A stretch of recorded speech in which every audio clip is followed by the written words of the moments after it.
Week 2 begins with us visiting the Shrine of Oryx on the moon, as Eris desires to teach us another method to strengthen our hold on taken power. A threat is forming on Luna, our moon. It cannot be left to congeal from mere blight to aversion anchor. The fact that Blight is able to transform into an aversion anchor is a rather interesting concept. But where there is threat, hides opportunity. I shall teach another method by which you will strengthen your hold of taken power and shatter theirs. That sounds pretty exciting, to be honest. Being able to wield some more taken power is kind of exactly where I wanted the process of us, learning to control taken power in the first place, wanted it to go, which, I mean, it makes sense. If we're going to learn how to control the power, obviously we should be able to use it eventually. And so it seems like we are continuing further down that path. The hive twist arcane threads ahead of you. Their spellcraft pulls at the gathering blight here, adulterating Luna's crust beyond the hive's normal perversions. And I hear whispers playing at shapes made real. Shadows of shadows aching to speak words into being. Do not dally. To be as the Taken are is not control, but acceptance of your weakness and ambition to seize power. Costs be damned. Eris's overly dramatic way of speaking is quite entertaining to listen to, even if what she's saying basically surmounts to, yes, I'm gonna teach you the power. Go to this location. This line actually shows Eris has a different understanding in the philosophy of the Taken, where Sloane is all about that. Taking is about control. Eris has a different perspective in that it's not completely about control, but accepting your weakness and ambition to seize power at all costs, which is what she thinks it means to be taken. And so this divergence in philosophy is quite interesting, seeing how it differs from Sloane. Obviously, their life paths have diverged into how they understand this power and how they're able to wield it. So it is pretty interesting to see this philosophical difference where it's head here. And we're probably going to follow, Eris's path. And as we saw from last week, that result in Eris wanting us to take control of Oryx and the Echo and to bring that entire throne world rather than destroying Oryx like Sloane wanted. That ogre is undergoing the offering. The hive do not possess this power. Without Oryx or the witness, how? I fear another's hand may carve these new Taken into being. So not only did we get to see a process of the ogre being taken, which is pretty cool, we also have Eris hinting at, the power to take being reserved to previously Oryx, and now that we know that he's not the one doing the taking, someone else is. So the mystery on who now control the Taken and presumably who ordered the murder of Eris is coming back into play. The Taken King's blessing.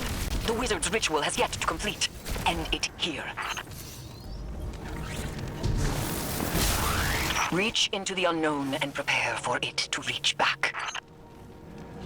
Guardian, meet the gaze of the abyss. Steep yourself in suffocating blight. Invite the horror in. Hold it close. Yeah, so here I'm just continuing forward, just doing a bit of ad clear. My super basically one-shots the ogre, and once that's done, that allows us to finish the ogre. I assumed that first we might have to do an interaction with it, like we did for Fickrel, but no, we just have to finish it. This place, a place of offering, where the Taken submit their weakness to gain strength. There is something else here, calling, rabid with grief. No, sever the bindings! Unshake this beast now, Guardian!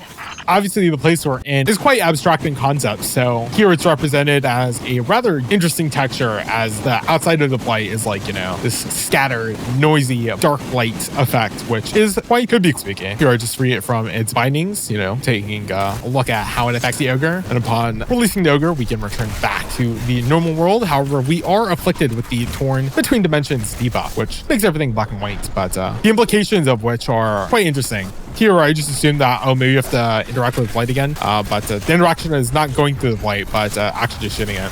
Another foul stain scoured from Luna's ailing depths. You reap strength from their defeat. I ought. Yet, the Taken King is absent from this clash of swords. He offers no substantiation of their ritual. Why here, then, the Dreadnought? The Taken? They are entwined, but their goals do not seem aligned. Perhaps the presence we felt here in the deep drives them. Perhaps there is more to uncover. Search the grounds. Guardian, a remnant etched into the receding deep. Draw it forth with your newfound power. Yeah, so Eris notes how, well, Oryx isn't the one taking them, but why is this offering and ritual happening here at the moon in the Shrine of Oryx? Probably something to do with, its deep history and Oryx previously being the Taken King. So there's probably some remnant energies around that whoever the new entity that has taken that position within the deep is using. Of course, the question still remaining is, who is the one controlling the Taken now? Who is the one rolling in the deep? Oryx. The witness is dead. It lied to you. We saw the Syzygy sister, and we dove to avert doom. I followed you to the... Let me cut to the truth. The Godwave wasn't the Traveler. We were chosen for light, and the witness gave us chains. But I can break us out of this game. Deceit is your language. We've both been played since the beginning. Look, this is Imaru, my ghost. Light pawn! Where is my cunning sister? She would never allow such heresy. And what do you call what you are now, if not heresy? Enough! Does my blade not cut? Its edge is truth. Two ties not seek my form. Our logic, proof, and violence. You're an inanimate object, dear brother. Your blade cuts nothing. I do not accept this. I will navigate through each manipulation from the beginning, and I will divine the truth alone. Oryx has shown the flaw in his logic. Faith. Now doubt creeps in. He has long been a creature of singular purpose and boundless curiosity. This revelation could send him reeling, or spell doom should he align with the Witch Queen. We cannot wait for the Echo to decide which avenue to explore. We must act in the face of uncertainty. I will begin preparations and contact you when they are ready for action. Here in this memory of Savathun, we're actually able to pierce in and listen in to Oryx and Savathun having a conversation. Savathun reveals that the witness lied about the Godwave, and the Godwave wasn't the Traveler, it was the witness. Oryx basically calls her a liar, but Savathun then proves it by summoning out her ghost. Oryx is distraught at this revelation, as the entire reason he became Taken King was, well, one, because of the witness and its whole plan, but also because of Savathun is how that communication happened. So Savathun was the one who informed them about the deep, to warn them about the Traveler, so her wielding a ghost is obviously quite the significant moment for Oryx. Oryx continues to point out this heresy, but as Savathun then retorts, currently Oryx is simply a spirit being powered by the Echo. So currently, he's not doing anything.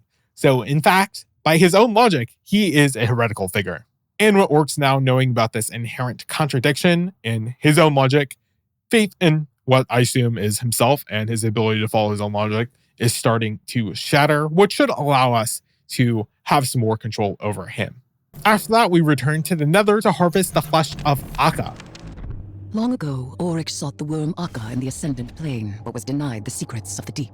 And so, Oryx slew the worm and communed with the deep himself. In this communion, he learned the power to take. Conveniently, the flesh of Akka is marked on the map, so we just have to destroy it in order to obtain a piece. I assume that the flesh of Akka is returning here because of the whole power of the Echo. Presumably, if it brought Oryx back to life, it might be also bringing Akka back to life, or at least parts of it, and that's why we're seeing the changes happen to the Dreadnought. Now, after getting these 3 pieces on the Trenchway, I did go ahead and reset my instance of the Nether in order to obtain the last 2 pieces. So I obtained the 5th piece after a quick reset, no problem. I returned to Eris's flat before traveling to her throne world. Do you feel that, Guardian? The writhing power within you, palpitating. Surrender yourself to the call of entropy. Let it become your blade. You've got a lot of faith in ancient Taken energy we know nothing about. Such is the nature of faith. A belief in our ability to subsume the primordial. Faith is curiosity, not fear. Fear's natural. It's a warning. Respect for what this power's capable of. This is a weapon, because I contain it. It's not a part of me. It's a tool. I recognize the color of grief within you. You have yet to embrace it. I never will. Power is control. Without control, you have nothing. Not nothing. Potential.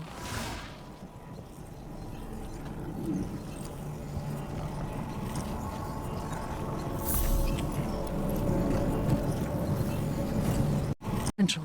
Without control, you have nothing. Potential. Without control, Recognize the color of grief. love. This is a weapon. Recognize the color of grief within you. You have yet to embrace it. I never will. Power is control. Without control, you have nothing. Not nothing. Potential.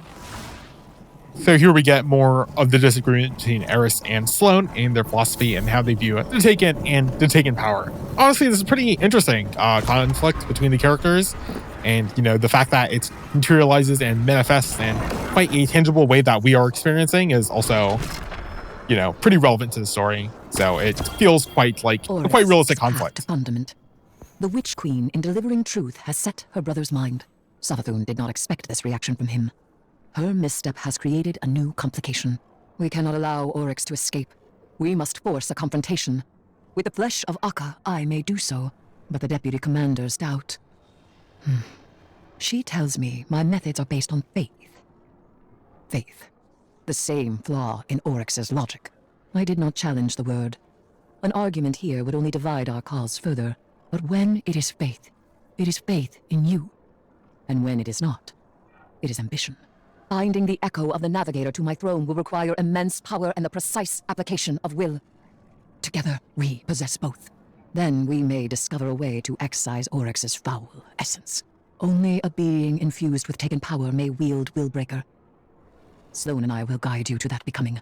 Keep the faith, my knife, my acolyte.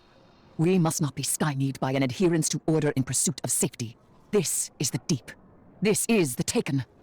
There is no safety. Of course, we're only chasing after it. But in any case, here we have Eris divulge more of her thoughts after the disagreement with Sloane. The entire disagreement lies on how the semantics of the word faith are used. Eris is, however, making the distinction of faith in yourself being different from faith in other people. After that, she reiterates how Sloane and her will continue to guide us to wield the Taken power in order to then presumably, well, I say presumably, but that's pretty explicit. She literally says, only a being infused with Taken power may wield Willbreaker. Sloane and I will guide you to that becoming. It seems pretty clear that next week we'll probably gain some more Taken power before then in Act 3, wielding that Taken power in the form of Willbreaker. So I'm pretty excited to see us wield the Sword of Oryx and how that's going to manifest gameplay-wise. I assume, it seems like it might be too strong. It might be beyond even an exotic, but who knows? Maybe the Taken power will become a separate subclass entirely, kind of like Prismatic, but that seems kind of ambitious for an episode. So maybe that might result in something later on, but it is, I mean, once we started wielding Taken power, I did expect us to continue along this path, but seeing where it's ending up and us being able to wield Oryx's sword, Willbreaker, is actually a pretty exciting conclusion to us learning this new form of power. I do hope that, it does have some other gameplay manifestations, as that does help make the story feel more impactful. But that brings us to the end of week 2.